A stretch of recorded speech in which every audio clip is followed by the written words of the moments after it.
യഥാർത്ഥ നാഗവല്ലിയുടെ കഥ നമുക്കെല്ലാവർക്കും അറിയാവുന്നതാണ്. പണ്ട് ശരീരത്തിലേക്ക് ബാധ കയറിയതിനു ശേഷം അവൾ നാഗവല്ലിയായി മാറി. അതുപോലെ തന്നെയാണ് എല്ലാ ബാധാദോഷങ്ങളും. ചില പ്രത്യേക പ്രേതാത്മാക്കൾ എന്തെങ്കിലും പ്രത്യേക രീതിയിൽ ആവാഹനങ്ങളോ ഉച്ചാടനങ്ങളോ നടത്തി എന്തിലെങ്കിലും ആവാഹിച്ച് തളച്ചിട്ടുണ്ടെങ്കിൽ ആ ഒരു വസ്തുവിനെ നമ്മൾ ചലിപ്പിക്കുകയോ അല്ലെങ്കിൽ ആ ഒരു വസ്തു നമ്മൾ സ്വന്തമാക്കുകയോ ചെയ്താൽ ഒരുപക്ഷെ ആ ആത്മാവിന് നമ്മുടെ ശരീരം ഇഷ്ടപ്പെട്ടു കഴിഞ്ഞാൽ ആ ആത്മാവ് നമ്മുടെ ശരീരത്തിലേക്ക് പ്രവേശിക്കുമായിരുന്നു. ഞാൻ ഈ പറയാൻ പോകുന്ന കഥ നാഗവല്ലി എന്ന ആ ഒരു കഥാപാത്രത്തിനേക്കാൾ പേടിപ്പെടുത്തുന്ന ഒരു കഥ തന്നെയായിരുന്നു അത്. ഈ കേരളത്തിലെ ഒരു ഗ്രാമത്തിൽ അവർ താമസത്തിനായി എടുത്ത ആ ഒരു വലിയ വീട്ടിൽ അവരോട് ആ ഹൗസ് ഓണർ പറഞ്ഞത് ഒരു കാരണവശാലും ടെറസിന്റെ ഭാഗത്തേക്ക് പോകരുത് എന്നായിരുന്നു. അതിന് താമസക്കാരായി വന്ന ആ യുവാവ് ചോദിച്ചു, എന്തുകൊണ്ടാണ് നിങ്ങൾ ടെറസിനടുത്തേക്ക് പോകരുതെന്ന് പറയുന്നത്? അതിന് ആ ഒരു വീടിന്റെ ഉടമസ്ഥൻ പറഞ്ഞു, ഇത് ഞങ്ങളുടെ കുടുംബ വീടാണ്. അപ്പോൾ എല്ലാ വർഷങ്ങളിലും അവിടെ ചില പൂജകൾ നടത്താറുണ്ട്. അതുകൊണ്ട് ആ ഒരു ഭാഗത്ത് ഞങ്ങളുടെ ഈ ഒരു പൂജയ്ക്ക് വേണ്ടിയുള്ള സാധനങ്ങളൊക്കെ ഒതുക്കി വെച്ചിട്ടുള്ള ഒരു സ്ഥലമാണ്. അങ്ങോട്ട് അന്യരാരെങ്കിലും പോയി കഴിഞ്ഞാൽ അത് ഞങ്ങളുടെ തറവാടിന് വളരെ ദോഷമാണ് എന്നൊക്കെയായിരുന്നു അവർ പറഞ്ഞത്. എന്നാൽ അദ്ദേഹം പറഞ്ഞ കാര്യം അവർ തമാശയായി എടുത്തു. അങ്ങനെ അർദ്ധരാത്രി അവന് ആ ഒരു ടെറസിനടുത്തേക്ക് പോകേണ്ടി വന്നു. ആ ടെറസിനടുത്തേക്ക് പോയി വന്നതിന് ശേഷം അവൻ്റെ ഭാര്യയുടെ രീതിയിലുണ്ടായ മാറ്റങ്ങൾ അവനെ എന്നെന്നും ആശ്ചര്യപ്പെടുത്തി. മരിച്ചിട്ടും കാത്തിരിക്കുന്നവരെ കുറിച്ചുള്ള കഥ പറയാം.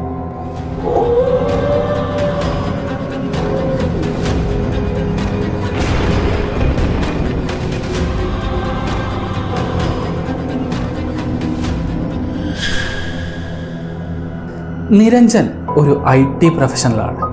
നിരഞ്ജന് വളരെ നാളായി ഒരു പ്രണയത്തിലായിരുന്നു. ആ ഒരു പെൺകുട്ടി ഒരു നൃത്തക്കാരിയായിരുന്നു. രണ്ടുപേരും ബാംഗ്ലൂരിൽ തന്നെയായിരുന്നു ജോലി ചെയ്തിരുന്നത്. രണ്ടുപേരുടെയും ലവ് മാരേജ് ആയതുകൊണ്ട് തന്നെ അവരുടെ കുടുംബക്കാരും അവരുടെ കല്യാണത്തിന് സപ്പോർട്ടായിരുന്നില്ല. സുഹൃത്തുക്കളുടെ സപ്പോർട്ടോട് കൂടി അവർ രണ്ടുപേരും കല്യാണം കഴിച്ചു. എന്നാൽ അവർക്ക് രണ്ടുപേർക്കും വളരെ ഇഷ്ടമായിരുന്നു ബാംഗ്ലൂരിലെ ആ ഒരു തിരക്കേറിയ ജീവിതത്തിൽ നിന്നും കേരളത്തിൽ എവിടെയെങ്കിലും വന്ന് കുറച്ച് ദിവസം താമസിച്ചതിന് ശേഷം അവർക്ക് ബാംഗ്ലൂരിലേക്ക് തിരിച്ചു പോകണമെന്ന്. അങ്ങനെ സുഹൃത്തുക്കളുടെ തന്നെ സഹായത്തോടു കൂടി നമ്മുടെ കേരളത്തിൽ, സ്ഥലം ഞാൻ പറയുന്നില്ല, നമ്മുടെ കേരളത്തിൽ ഒരു പ്രത്യേക സ്ഥലത്ത് അവർക്ക് താമസിക്കാനായി ഒരു വലിയ വീട് ലഭിച്ചു. അങ്ങനെ ഒരു ദിവസം നൈറ്റ് ഡ്രൈവ് ചെയ്യുന്ന സമയത്ത് നിരഞ്ജൻ തൻ്റെ ഭാര്യ അഖിലയ്ക്ക് ആ ഒരു വീട് കാണിച്ചു കൊടുത്തു. ഇതാണ് നമ്മളിനി താമസിക്കാൻ പോകുന്ന വീട്. അവിടുത്തെ ക്ലീനിങ് ജോലികളെല്ലാം തീർത്ത് അതിൻ്റെ ഹൗസ് ഓണർ നമുക്ക് നാളെ ആ ഒരു വീടിൻ്റെ കീ തരാമെന്നാണ് പറഞ്ഞിരിക്കുന്നത് എന്ന്. അങ്ങനെ പറഞ്ഞ് അന്നത്തെ രാത്രി അവർ തിരിച്ചുപോയി.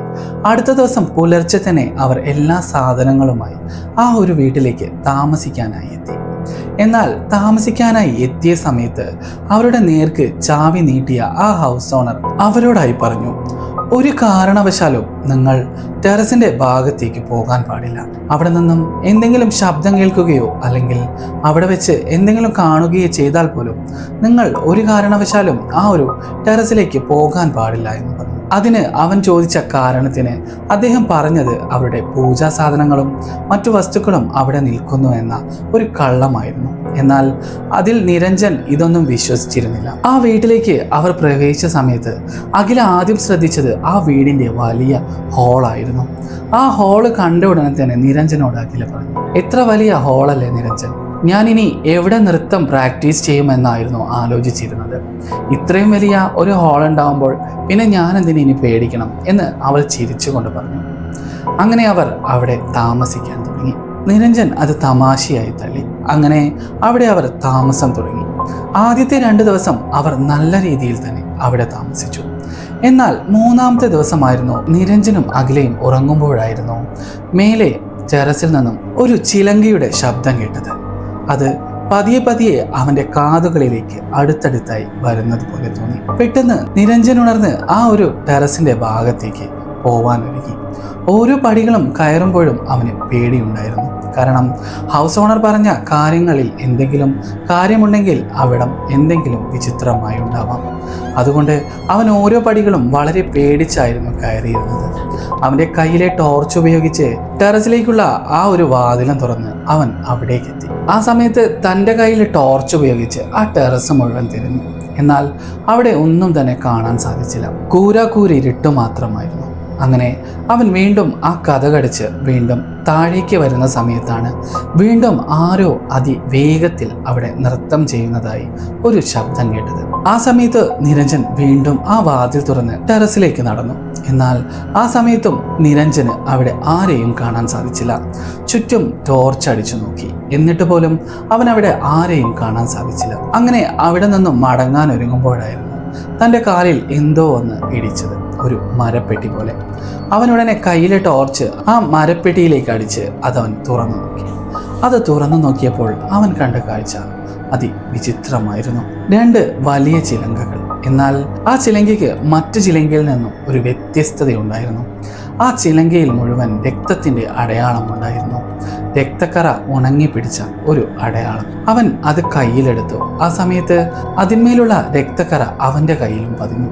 എന്നാൽ ഇത് കണ്ട ഉടനെ തന്നെ അവൻ പേടിച്ച് ആ ചിലങ്ക അവിടെ തന്നെ ഉപേക്ഷിച്ച് പെട്ടെന്ന് കതകടച്ച് താഴേക്ക് വരുന്ന സമയത്ത് തൻ്റെ ഭാര്യ ആ ഒരു മുറിയിൽ തന്നെ കിടക്കുന്നുണ്ടായിരുന്നു. എന്നാൽ തൻ്റെ ഭാര്യയുടെ കാലിലെ ആ ഒരു ചുവന്ന രക്തത്തിൻ്റെ അടയാളം അവനെ വല്ലാതെ അസ്വസ്ഥപ്പെടുത്തി. എന്നാൽ ഈ ഒരു കാര്യം ആരോടും പറയാതെ തന്നെ അവൻ അവിടെ കിടന്നുറങ്ങി. അടുത്ത ദിവസം രാവിലെ തന്നെ അവൻ അഖിലയെ അവിടെ തനിച്ചാക്കി അടുത്തുള്ള ഒരു ഗ്രാമത്തിലേക്ക് പോയി. ആ ഗ്രാമത്തിലെ ഒരു മുതിർന്ന ആളോട് ഈ ഒരു വീടിനെ കുറിച്ച് അദ്ദേഹം ചോദിച്ചു. ആ ഒരു വീടിനെ കുറിച്ച് ചോദിച്ചപ്പോൾ അദ്ദേഹം മറുപടി നൽകിയ കാര്യങ്ങൾ കേട്ടാൽ അല്പം പേടി തോന്നുമായിരുന്നു. ഏകദേശം 30 വർഷങ്ങൾക്ക് മുമ്പേ ഇപ്പോൾ നിങ്ങൾക്ക് താമസിക്കാനായി തന്ന വ്യക്തിയുടെ ഏകദേശം ഒരു യൗവന കാലഘട്ടത്തിൽ എവിടെ നിന്നോ ഒരു നൃത്തക്കാരിയെ അവിടെ നൃത്തത്തിനായി കൊണ്ടുവന്നു. എന്നാൽ അതിസുന്ദരിയായ ഈ നൃത്തക്കാരിയെ അദ്ദേഹം മോഹിച്ചു. എന്നാൽ അദ്ദേഹത്തിന് മോഹമൊന്നും അവിടെ വില പോയില്ല. അദ്ദേഹം ആഗ്രഹിച്ചതുപോലെ ആ ഒരു നൃത്തക്കാരിയെ വലയിലാക്കാൻ അദ്ദേഹത്തിന് സാധിച്ചില്ല. അദ്ദേഹം ആ സ്ത്രീയുടെ അടുത്തേക്ക് ചെല്ലും തോറും ആ സ്ത്രീ അദ്ദേഹത്തിൽ നിന്നും അകന്നകന്ന് മാറുമായിരുന്നു. ഇതിൽ ദേഷ്യം തോന്നിയ ആ ഒരു വീട്ടിലെ ഉടമസ്ഥൻ ഈ സ്ത്രീയെ വകവരുത്താനായി തീരുമാനിച്ചു. അങ്ങനെ ഒരിക്കൽ വീട്ടിൽ ആരുമില്ലാത്ത ഒരു സമയത്ത് ആ നർത്തകിയെ തൻ്റെ ചിലങ്കകൾ കൊണ്ട് കഴുത്ത് നെരിച്ച് കൊല ചെയ്യപ്പെട്ടു. അതിനുശേഷം ആ ടെറസിൽ വെച്ച് ആ സ്ത്രീയെ ജീവനോടെ തീ കൊളുത്തി കൊല്ലുകയും ചെയ്തു. അതിനുശേഷം അവിടെ ഒരുപാട് രീതിയിലുള്ള ആത്മാക്കളുടെ ശല്യം കാരണം അദ്ദേഹം ദൂരദേശത്ത് നിന്നും ചില മന്ത്രവാദികളെ കൊണ്ടുവന്ന് ആ ഒരു ടെറസിൽ വെച്ച് നടത്തിയ പൂജയിൽ ആ ഒരു പ്രേതാത്മാവിനെ അവളുടെ ചിലങ്കയിൽ തന്നെ ആവാഹിച്ച് അവിടെ ഒരു പെട്ടിയിൽ തളച്ചിരുന്നു. എന്നാൽ അന്ന് ആ മന്ത്രവാദി പറഞ്ഞ ഒരു കാര്യമുണ്ടായിരുന്നു. എന്നെങ്കിലും ഈ ചിലങ്കയ്ക്ക് എന്തെങ്കിലും സ്ഥാനമാറ്റമോ അനക്കമോ സംഭവിച്ചാൽ അവൾ ഉയർത്തെഴുന്നേറ്റ് നിന്റെ വംശം മുഴുവൻ കൊല്ലുമെന്നായിരുന്നു അവൾ അവസാനമായി കണ്ണടച്ച സമയത്തുള്ള അവളുടെ ശാപം. ഇത് പേടിച്ചുകൊണ്ടാണ് നിങ്ങളോട് അദ്ദേഹം ഒരു കാരണവശാലും ആ ഒരു ടെറസിൻ്റെ ഭാഗത്തേക്ക് പോകരുതെന്ന് വീണ്ടും വീണ്ടും അദ്ദേഹം പറഞ്ഞത്. നിങ്ങളത് കേൾക്കാതെ ആ ഒരു ഭാഗത്തേക്ക് പോവുകയും ആ ഒരു ആത്മാവിനെ സ്വതന്ത്രയാക്കുകയും ചെയ്തു. ചിലപ്പോൾ ആ ഒരു ആത്മാവ് നിങ്ങളുടെ വീട്ടിൽ ആരുടെയെങ്കിലും ശരീരത്തിൽ കയറിയിട്ടുണ്ടാവാമെന്നും പറഞ്ഞു. നിരഞ്ജൻ വളരെ നിരാശയോടെ അവിടെ നിന്നും ആ ഒരു വീട്ടിലേക്ക് മടങ്ങി. ആ വീട്ടിലേക്ക് എത്തിയ സമയത്ത് തൻ്റെ ഭാര്യ അഖില അവിടെ എന്തൊക്കെയോ തിരയുകയായിരുന്നു. അതിന് നിരഞ്ജൻ ചോദിച്ചപ്പോൾ പറഞ്ഞത്, ഒന്നുമില്ല, ഞാനിവിടെയൊക്കെ വൃത്തിയാക്കാനുള്ള തയ്യാറെടുപ്പിലായിരുന്നു എന്ന് നോർമലി അഖിലയെ പോലെ തന്നെ ആ ഒരു സ്ത്രീ സംസാരിച്ചു. എന്നാൽ പോകെ പോകെ അഖിലയുടെ സ്വഭാവത്തിൽ ചില മാറ്റങ്ങൾ സംഭവിക്കാൻ തുടങ്ങി. അർദ്ധരാത്രിയിൽ എഴുന്നേറ്റിരിക്കുന്ന സമയത്ത് നിരഞ്ജൻ അഖിലയോടായി പറഞ്ഞു, നീ എന്താണ് ചെയ്യുന്നത്?